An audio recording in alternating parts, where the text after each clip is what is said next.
আসসালামু আলাইকুম এসএসসি 26 সবাইকে স্বাগতম করছি আজকে ভিডিওতে। আসলে ভিডিওর ওই রকম খুব ভালো করে ইন্ট্রো দেওয়ার দরকার নেই। আপনারা জানেন যে আপনাদের কিন্তু কলেজ ভর্তি নীতিমালা প্রকাশিত হয়েছে এবং আমার আছে সারাদিন একটু ব্যস্ততার কারণে আমি হয়তো বা সারাদিন আপনাদের সাথে এভাবে যুক্ত হতে পারি নাই, কিন্তু আমি মনে করি যে আপনাদের এই ভিডিওটা দিয়ে দেওয়া আমার খুব দরকার ছিল। সো আজকে ভিডিওটা আমরা এটা দিয়ে দিব। সো আপনারা ওভারঅল সব কিছু তথ্য পেয়ে যাবেন এবং খুব ডিটেলসে আপনাদের সাথে এটা আমার কথাবার্তা হবে। সো আপনারা যদি চ্যানেলে নতুন হয়ে থাকেন অবশ্যই চ্যানেলটিকে সাবস্ক্রাইব করে বেল আইকন অন করে রাখবেন এবং ফেসবুক পেজ থেকে দেখে থাকলে অবশ্যই পেজটা ফলো করে ওইখানে নোটিফিকেশনটা অন করে রাখবেন। আরেকটা বিষয়, আমাদের হোয়াটসঅ্যাপ এবং টেলিগ্রাম গ্রুপ আছে, আপনি চাইলে ওখানে যুক্ত থাকতে পারেন। ওইখানে আমরা সকল আপডেট দিয়ে দেওয়ার চেষ্টা করি।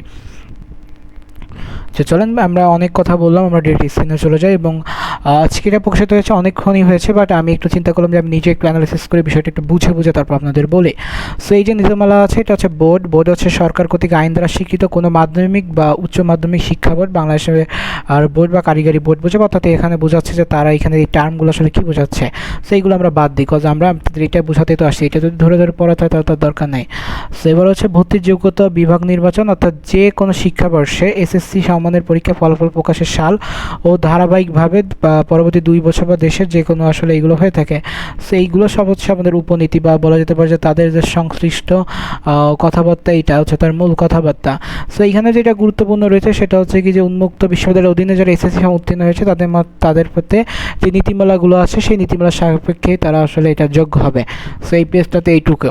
সেকেন্ড পেজে যেটা আছে সেটা হচ্ছে বিজ্ঞান বিভাগ থেকে উত্তীর্ণ শিক্ষার্থীরা বিজ্ঞান, মানবিক এবং ব্যবসা শিক্ষা বিভাগের যে কোনোটি পড়তে পারবে, অর্থাৎ এখানে বছরে ভর্তির জন্য নিম্নরূপ বিভাগ নির্বাচন করতে পারবে। আর যে মানবিক বিভাগতে উত্তীর্ণ হয়েছেন সে মানবিক এবং ব্যবসা শিক্ষা বিভাগের যে কোনোটি এবং ব্যবসা শিক্ষা বিভাগতে উত্তীর্ণ শিক্ষার্থী ব্যবসা শিক্ষা বা মানবিক যে কোনোটি হতে পারবেন। অর্থাৎ আপনারা যদি এটা জেনে থাকেন যে এসএসসি পাস করছি আমি মানবিকে, তাহলে আমি এখন ব্যবসা শিক্ষা পড়তে চাচ্ছি, আপনি পড়তে পারবেন। বা আপনি ব্যবসা শিক্ষা এসএসসি পাস করছেন মানবিকে পড়তে চাচ্ছেন, আপনি তাও পারবেন। ঠিক আছে। এরপর হচ্ছে যে কোনো বিভাগ, অর্থাৎ বিজ্ঞান, মানবিক বা ব্যবসা শিক্ষা থেকে উত্তীর্ণ শিক্ষার্থীরা ইসলাম শিক্ষা, গার্হস্থ্য বিজ্ঞান বা সঙ্গীত বিভাগের যে কোনো একটি নিতে হবে, অর্থাৎ হয় ইসলাম শিক্ষা নিতে হবে, নয় গার্হস্থ্য বিজ্ঞান বা সঙ্গীত বিভাগ, আপনার যে কোনো একটা নিতে হবে, অর্থাৎ যে বিভাগ থেকে আপনি উত্তীর্ণ হন না কেন। এরপর হচ্ছে আপনার বাংলাদেশ মাদ্রাসা শিক্ষা বোর্ড বিজ্ঞান বিভাগে উত্তীর্ণ শিক্ষার্থী বিজ্ঞান, মানবিক ও ব্যবসা শিক্ষা বিভাগ যে কোনোটি বা সাধারণ বা ও মুজাব্বিদ মাহির বিভাগ থেকে উত্তীর্ণ শিক্ষার্থীর বিজ্ঞান বিভাগ ব্যতীত যে কোনোটিতে, অর্থাৎ এই যে বিভাগগুলো আছে এরা হচ্ছে বিজ্ঞান বিভাগ, আর যে কোনোটি আছে কিন্তু সাধারণ ও মুজাব্বিদ যারা আছে তারা হচ্ছে বিজ্ঞান বিভাগ ব্যতীত যে কোনোটাতে তারা নির্বাচন করতে পারবে। আরেকটা হচ্ছে বাংলাদেশ কারিগরি বোর্ড থেকে এসএসসি বা ভোকেশনাল ও দাখিল ভোকেশনাল পরীক্ষায় উত্তীর্ণ শিক্ষার্থীগণ সাধারণ শিক্ষার্থী বোর্ডের যে কোনো বিভাগে আসলে তারা অ্যাপ্লাই করতে পারবে। এবং দাখিল গ্রুপ থেকে অর্থাৎ ভোকেশনাল থেকে উত্তীর্ণ শিক্ষার্থীরা মাদ্রাসা বোর্ডের বিজ্ঞান, সাধারণ ও মুজাব্বিদ মাহির গ্রুপ থেকে যে কোনো গ্রুপে ভর্তি হতে পারবে। ঠিক আছে। তো এই হচ্ছে কথাবার্তা, এই টার্মগুলোই তো আপনারা বোঝেন না, সেটাই তো বোঝাবো। এবার হচ্ছে প্রার্থী নির্বাচন অনুসরণীয় পদ্ধতি, অর্থাৎ কোন পদ্ধতিতে আসলে ভর্তির জন্য কোনো বাছাই বা ভর্তি পরীক্ষা হবে না। সো কেবল শিক্ষার্থীর এসএসসি বা ফলাফলের ভিত্তিতে হবে। তো আপনাদের কোনো ধরনের কোনো এই নীতিমালায় আসলে আপনাদের অনুযায়ী কিছু না, এটা হচ্ছে ভোটের নীতিমালা। সো এটা আপনারা ডিকোড করে দিচ্ছি আমি, অর্থাৎ আপনাদের কোন ধরনের কোনো ভর্তি পরীক্ষা হবে না, আপনার ডিরেক্ট আপনারা যে এসএসসিতে যে রেজাল্ট অর্জন করছেন সেটার উপরেই। এখন অনেকের মনে হতে পারে যে ভাইয়া তাহলে তো আমরা ওই যে আমাদের যে রেজাল্টটা বোর্ড চ্যালেঞ্জ করছে ওইটার কী হবে। সো ওইটার ক্ষেত্রে বলে দেবো যে আপনাদের যে বোর্ড চ্যালেঞ্জ তার রেজাল্টটা আছে ওইটা যখন প্রকাশিত হবে তখন আপনাদের ক্ষেত্রে কিন্তু আলাদা নীতিমালা আছে এবং সেটা কিন্তু আমি দিয়ে দিয়েছি। সো এরপরে হচ্ছে কলেজ ও সম্মানের ভর্তির ক্ষেত্রে আপনার কলেজ প্রতিষ্ঠানে হচ্ছে 93% হচ্ছে সাধারণ শিক্ষার্থীদের জন্য, এবং বাকি যে কোটা রয়েছে সেটা হচ্ছে শিক্ষা মন্ত্রণালয়ের কর্মকর্তা যারা সন্তান আছে তাদের জন্য 1% কোটা রাখা হয়েছে। অধীনস্থ দপ্তর সংস্থায় কর্মরত কর্মচারীদের জন্য 1% কোটা রাখা হয়েছে। সহমত 2% কোটা আসন মহানগর বিভাগীয় এবং সদরের শিক্ষাপ্রতিষ্ঠান ন্যূনতম যোগ্যতার সাপেক্ষে এই আসনগুলো রাখবে। আর হচ্ছে মুক্তিযোদ্ধার শহীদ পুত্র অর্থাৎ মুক্তিযোদ্ধাদের সন্তানদের জন্য 5% কোটা। তাহলে এইটা মোটে যে 2 আর 5 হচ্ছে 7% কোটা, আর 93% হচ্ছে আপনার ওভারঅল সিট। সো যারা কোটা আছেন তাদের হচ্ছে কোটার সিটগুলো হবে, এবং এই কোটায় যাদের যদি লোক মাস পাওয়া না যায় তখন কিন্তু সাধারণ শিক্ষার্থীদের না হবে। এবং বর্ণিত কোটা পদ্ধতি শুধু 2026-27 জন্য প্রযোজ্য, অর্থাৎ এই কোটা এবারের জন্য, এর পরের সিদ্ধান্ত পরের বার আসবে। আর সমান জিপিএ প্রাপ্তদের ক্ষেত্রে সর্বমোট প্রাপ্ত নম্বরের ভিত্তিতে মেধাক্রম নির্বাচন করা হবে, অর্থাৎ আপনার দুইজনের জিপিএ 5 আছে। এখন কী করে, সো আপনার ধরেন মার্ক আছে 1204, আপনার ফ্রেন্ড আছে 1203। সো এই 1203 যে সে পরে চান্স পাবে, যে আগে 1204 সে আগে পাবে, এইভাবেই হবে। এবং বাংলাদেশ কারি মাদ্রাসা শিক্ষা বোর্ড, কারিগরি শিক্ষা বোর্ড, বাংলাদেশ উন্মুক্ত বিশ্ববিদ্যালয়ের ক্ষেত্রে গ্রেড পয়েন্ট প্রাপ্ত নম্বর সমতুল্য করা হিসাব করতে হবে। তাছাড়া বিভিন্ন সালে গ্রেড পয়েন্ট ও প্রাপ্ত সমতুল্য হিসাব করতে হয়। আরেকটা বিষয় হচ্ছে যারা বিজ্ঞান বিভাগ ক্ষেত্রে ভর্তির ক্ষেত্রে সমান মোট নম্বর প্রাপ্তদের মেধাক্রম নির্ধারণের ক্ষেত্রে সাধারণ গণিত এবং উচ্চতর গণিত বা জীববিজ্ঞানে প্রাপ্ত নম্বর বিবেচনা আনতে হবে। যদি বিজ্ঞান বিভাগ থেকে উত্তীর্ণদের আসলে মার্ক সেম হয়ে যায়, অর্থাৎ ওই যে 1204 দুজনেই থাকে, তাহলে গণিতে কে বেশি পেয়েছে, এখন গণিতটাও যদি ম্যাচ হয়ে যায় তাহলে উচ্চতর গণিতে কে বেশি পেয়েছে বা জীববিজ্ঞানে, এইভাবেই। আর উপনীত হচ্ছে যদি প্রার্থীবাসের ক্ষেত্রে উদ্ভূত জটিলতা নিরসন না হয়, যদি এতেও যদি সমাধান না হয়, তখন ইংরেজি বা পদার্থবিজ্ঞান বা রসায়নে কে বেশি পেয়েছে তাকে দেওয়া হবে। আর মানবিক ও ব্যবসা শিক্ষা বিভাগের ক্ষেত্রে হচ্ছে সমান মোট নম্বর বিষয়টি নিষ্পত্তির লক্ষ্যে পর্যায়ক্রমে ইংরেজি, গণিত, বাংলা অর্থাৎ কোনটা গিয়ে বেশি পেয়েছে এই যে ধারাবাহিক আছে এভাবে আগানো হবে। আর এক বিভাগের প্রার্থী অন্য বিভাগে ভর্তির ক্ষেত্রে জিপি একই হলে সর্বমোট প্রাপ্ত নম্বরের ভিত্তিতে মেধাক্রম নির্ধারণ করা হবে। অর্থাৎ আপনি যদি আর সায়েন্স থেকে কমার্সে যেতেন বা আর্টসে যেতে চান, এটা হচ্ছে আপনার উপর। সো এইটা যেভাবে নির্ধারণ করা হবে সেটা হচ্ছে কি যে আপনার যেই মার্ক আছে এটার উপরই। আর ইংরেজি, গণিত বা অন্যান্য বাংলা বিষয় বলে বিবেচনা আনতে হবে। আর এই নীতিমালায় যা কিছুই থাকুক না কেন, স্কুল বা অন্যান্য কলেজের সামনের প্রতিষ্ঠানের ক্ষেত্রে নিজস্ব প্রতিষ্ঠান হতে উত্তীর্ণ শিক্ষার্থীগণের প্রতিষ্ঠান নির্ধারিত যোগ্যতা স্ব বিভাগে অর্থাৎ বিজ্ঞান, মানবীয়, ব্যবসা শিক্ষা অগ্রাধিকার ভিত্তিতে আসলে সুযোগ পাবে। অর্থাৎ প্রথমত আসলে বিজ্ঞান বিভাগ হলে তাকে বিজ্ঞানের লোক নিবে, এরপরে তো অন্যান্য লোক নিবে, এবং যদি স্পেসিফিক আসন দেওয়া থাকে সেটা তো আলাদা কথা। প্রতিষ্ঠান নিজস্ব শিক্ষার্থীদের স্ব বিভাগে ভর্তি নিশ্চিত করেই কেবল অবশিষ্ট শূন্য আসনের ক্ষেত্রে এই যে আপনার ভর্তি করানো যে প্রসেসটা এটা করতে পারে। কোনো কলেজ সমানের প্রতিষ্ঠানে ভর্তির জন্য সংশ্লিষ্ট কলেজের ন্যূনতম যোগ্যতা নির্ধারণ করতে পারবে। তো কলেজ বলে দেবে যে কতটা তারা চাচ্ছে কলেজের, অর্থাৎ এটা বলতে হচ্ছে কলেজের কতটা জিপিএ কলেজ চাচ্ছে এটা কলেজ নির্ধারণ করবে। এখন খামখেয়ালি কি একটা করবে না, এটা কলেজ তাদের যে বিগত বছরের যে অ্যানালাইসিস আছে এটার আলোকেই করবে। কলেজ সমানের প্রতিষ্ঠানকে তাদের ভর্তি সংক্রান্ত সকল তথ্য ওয়েবসাইট এবং নোটিশ বোর্ডে প্রকাশ করতে হবে। এটা আপনারা যেই কলেজে ভর্তি হতে চান তার নোটিশ বোর্ডে পেয়ে যাবেন। সকল কলেজ উচ্চ মাধ্যমিকের সমানের প্রতিষ্ঠান শিক্ষা বোর্ড কর্তৃক ভর্তির জন্য নির্ধারিত আসন মোতাবেক প্রজ্ঞাপনের মাধ্যমে নির্ধারিত তালিকা ও সময় অনুযায়ী শিক্ষার্থী ভর্তি করবে। কোনো প্রতিষ্ঠান সংশ্লিষ্ট নির্ধারিত আসন তালিকা বাইরে ইচ্ছামাফিক ভর্তি করতে পারবে না। আর এই যে পরীক্ষার ফল প্রকাশের পরবর্তী 30 দিন কার্যদিবস ভর্তির কার্যক্রম সম্পন্ন করার জন্য বোর্ড প্রজ্ঞাপন জারি করে ভর্তির আবেদন ফল প্রকাশ শুরু করার শিডিউল ঘোষণা করবে। সো এবার হচ্ছে অনলাইনে ভর্তিটা কীভাবে হবে সেটা যদি আমি বলি, অর্থাৎ আপনাদের ভর্তিটা হচ্ছে অনলাইনে হবে। সো শিক্ষা বোর্ড কর্তৃক অনুমোদিত সকল শিক্ষা প্রতিষ্ঠানে একাদশ শ্রেণীতে ভর্তির জন্য অনলাইনে ভর্তি হবে। সো যখন শুরু হবে আমরা এটা দেখা দেবো। ভর্তি সংক্রান্ত সকল কার্যক্রম অনলাইন প্ল্যাটফর্মে সম্পন্ন করা হবে। ভর্তির ফি বাংলাদেশ আন্তঃশিক্ষা বোর্ড সমন্বয় কমিটি নির্ধারণ করে মাধ্যমিক ও উচ্চ শিক্ষা বিভাগে অনুমোদন গ্রহণপূর্বক প্রজ্ঞাপন আকারে প্রকাশ করবে। এবার হচ্ছে বিজ্ঞপ্তি ভর্তি ও ফি কত। তো আসলে অনুভব বিভিন্ন শিফট আছে বিভিন্ন বোর্ড কর্তৃক, তো এখনও ফি তারা তাদের যে নোটিশ বোর্ড ওয়েবসাইটে এসে প্রকাশ করবে। বোর্ডে আসন সংখ্যা অতিরিক্ত কিংবা পাঠদানের অনুমতি নেই এমন কোনো বিষয়ে শিক্ষার্থী ভর্তি করা যাবে না।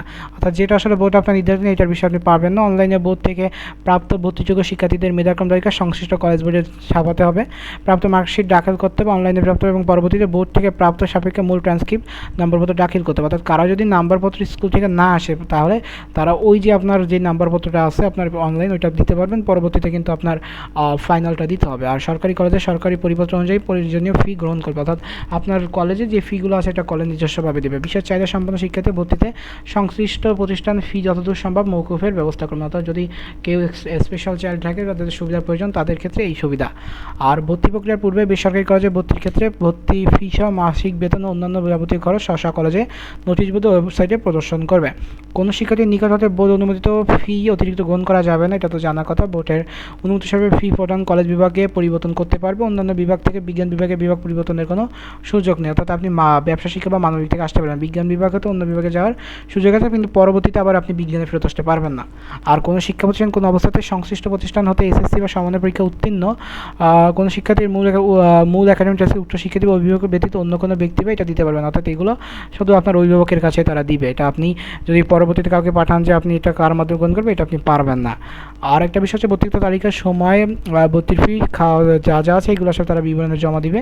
সো ভর্তির আবেদন ফল প্রকাশ ও ক্লাস শুরু হবে এটা তো বলে দিচ্ছি। সো কলেজের সমানের প্রতিষ্ঠান পরিবর্তন, যদি আপনাদের প্রতিষ্ঠান পরিবর্তন করতে হয় তাহলে সংশ্লিষ্ট বোর্ডের পূর্বানুমতি ছাড়া একাদশ শ্রেণীতে ভর্তি কোনো ছাত্রছাত্রী ছাড়পত্র ইস্যু করা যাবে না, অর্থাৎ বোর্ড ছাড়া এটা করা যাবে না। আর এই ধরনের ইস্যু করে ছাড়পত্রের মাধ্যমে ভর্তি করানো যাবে না। ছাড়পত্রের টিসির মাধ্যমে ভর্তির ক্ষেত্রে কোনো কলেজের প্রতিষ্ঠান কর্তৃপক্ষকে এ ধরনের ভর্তিগত শিক্ষার্থী ভর্তির 15 দিনের মধ্যে রেজিস্ট্রেশন ফি সহ প্রয়োজনীয় কাগজপত্র সংশ্লিষ্ট বোর্ডে জমা দিতে হবে। আর অনুমোদিত স্বীকৃতিহীন কলেজে আসলে প্রতিষ্ঠানে ভর্তি নিষিদ্ধ করতে বলা হয়েছে, যে এই প্রতিষ্ঠানগুলোতে বিদ্যমানে নীতিমালা প্রবর্তন ও প্রয়োগ এ হচ্ছে কথাবার্তা। সো এই হচ্ছে ওভারঅল সার্কুলার। এবং একাদশ শ্রেণীতে এবং ভর্তি নীতিমালা অনুযায়ী আসলে আবেদন ফি অনলাইনে হচ্ছে 220 টাকা লাগবে। প্রতিষ্ঠান ফি শিক্ষার্থীর নিকট থেকে রেড ক্রিসেন্ট ফি 40 টাকার 60% অর্থাৎ 24 টাকা গ্রহণ করবে।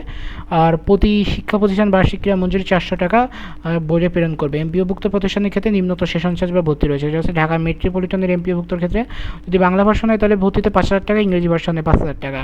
আর মেট্রোপলিটন ঢাকা ব্যতীত বাংলা ভার্সনে 3,000 টাকা, ইংরেজি ভার্সনে 3,000 টাকা। জেলা ভার্সনে বাংলায় 2,000, ইংরেজিতে হচ্ছে 2,000। আর উপজেলা বা মফস্বল আছে বাংলা ভার্সনে 1,500, ইংরেজি ভার্সনে 1,500 টাকা। নন এমপি আংশিক এমপিও শিক্ষা প্রতিষ্ঠানের ক্ষেত্রে উন্নয়ন ফি, সেশন চার্জ ও ভর্তি ফি হচ্ছে ঢাকা মেট্রোপলিটনে হচ্ছে বাংলা ভার্সনে 7,500 টাকা, ইংরেজি ভার্সনে হচ্ছে আপনার 8,500 টাকা। মেট্রোপলিটন ব্যতীত বাংলা ভার্সনে 5,000 টাকা, ইংরেজি ভার্সনে 6,000 টাকা। জেলা পর্যায়ে বাংলা ভার্সনে 3,000 এবং ইংরেজি ভার্সনে 4,000 টাকা। বাংলা ভার্সনে উপজেলা বা মফস্বলে বাংলা ভার্সনে 2,500 এবং ইংরেজি ভার্সনে 3,000 টাকা। তো শিক্ষা বোর্ড শিক্ষার্থীর নিকট হতে ভর্তির প্রাথমিক নিশ্চয়ন করার সময় শিক্ষার্থী নিম্নোক্ত ফি গ্রহণ করবে, অর্থাৎ কী রেজিস্ট্রেশন ফি 142 টাকা, ক্রিয়া ফি 50 টাকা, রোভার ফি 15 টাকা, রেড ক্রিসেন্ট ফি 16 টাকা, বিজ্ঞান ও প্রযুক্তি ফি 60 টাকা, বিএনসিসি ফি 10 টাকা এবং শিক্ষক বা তহবিল অবসর ছুটির ভাতা ফি 340 টাকা। এই হচ্ছে ওভারঅল কথাবার্তা। এবার হচ্ছে আপনাদের মূল যেটা একদম যার জন্য এতক্ষণ ভিডিও দেখছিলেন, যে আপনার ওভারঅল প্রসেস কী কী। সো ভর্তির জন্য অনলাইন আবেদন, পূর্ণ নিরীক্ষণ সহ পূর্ণ মূল্যায়নের জন্য যারা আবেদন করবে, আবেদনের যোগ্য হলে তাদেরকে এই সময়ের ভিতরে আবেদন করতে হবে। সো যারা আসলে পূর্ণ মূল্যায়নের জন্য আবেদন করতেছেন তারা আবার এখানে কিন্তু আবেদন করবেন। সো আপনারা এমন না যে আপনারা এটা আবেদন করবেন না। সো 2 থেকে 10 তারিখের ভিতরে আবেদন শুরু হবে, বৃহস্পতিবার রাত 8টা পর্যন্ত। বৃহস্পতিবার রাত 12টা না, কিন্তু অনেকে কিন্তু রাত 12টা ভাবে। পুনরীক্ষণ মূল্যায়নে ফলাফল পরিবর্তিত শিক্ষার্থীরা আবার 12 তারিখ হতে 13 তারিখে এই 2 দিনের ভিতরে আসলে আবার অ্যাপ্লাই করবে। পছন্দক্রম পরিবর্তনের সময়, অর্থাৎ আপনার পছন্দক্রম চাইলে আপনি পরিবর্তন করতে পারবেন। এটা হচ্ছে 12 থেকে 13 তারিখে। নির্বাচিত শিক্ষার্থীদের ফল প্রকাশ হবে 17 তারিখ বৃহস্পতিবার রাত 8টায়।